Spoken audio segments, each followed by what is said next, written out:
ગામડાનો ધબકાર ચેનલના સૌ ખેડૂત મિત્રોને જય માતાજી. મિત્રો, આજે 1 મે અને ગુરુવાર જાણીતા વેધર એનાલિસ્ટ અચોકભાઈ પટેલની આગાહી આવી ગઈ છે અને તેમનું પણ માવઠું થશે તેવું અનુમાન છે. હવામાન પૂર્વાનુમાન. સૌરાષ્ટ્ર ગુજરાત અને કચ્છ 1 મે થી 8 મે 2025. પવનની દિશા અને ગતિ. મુખ્યત્વે પશ્ચિમી પવનો રહેવાની શક્યતા.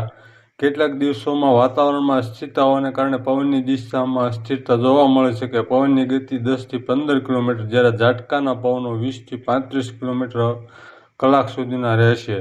વાતાવરણ વધુ અસ્થિરતા ધરાવતા દિવસોમાં ઝાટકાના પવનો 40 થી 50 કિલોમીટર સુધી જઈ શકે છે. ભેજની સ્થિતિ. 3 થી 8 મે દરમિયાન કચ્છ અને સૌરાષ્ટ્રમાં રાત્રિના અને વહેલી સવારે ઊંચો ભેજ રહેવાની શક્યતા છે.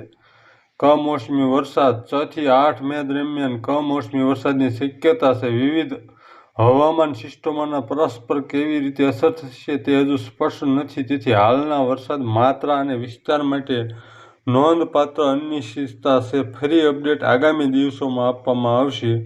આકાશની સ્થિતિ. 3 મે સુધી મુખ્યત્વે આકાશ સ્પષ્ટ રહેવાની શક્યતા. 4 અને 5 મેના દિવસે વિખરાયેલા વાદળા જોવા મળી શકે. 6 થી 8 મે દરમિયાન વાદળ આવરણ વધશે તેવી શક્યતા. તાપમાન. હાલનું સામાન્ય મહત્તમ તાપમાન ગુજરાતના મોટાભાગના કેન્દ્રો 41.5 ડિગ્રી કહેવાય.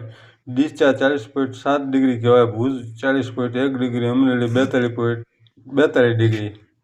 અંદાજિત મહત્તમ તાપમાન રેન્જ 1 મેમાં 1 અને 2 મેમાં 42 ડિગ્રીથી 44 ડિગ્રી. 3 અને 4 મેમાં 40 ડિગ્રીથી 43 ડિગ્રી તાપમાનમાં ઘટાડો થશે. 5 થી 8 મેમાં 38 થી 41 ડિગ્રી સામાન્ય કરતાં ઓછું રહેશે. આ હતી જાણીતા વેધર એનાલિસ્ટ અચોકભાઈ પટેલની માહિતી. ચેનલને સબસ્ક્રાઈબ કરજો, વિડીયોને લાઈક કરજો અને શેર કરજો. જય માતાજી.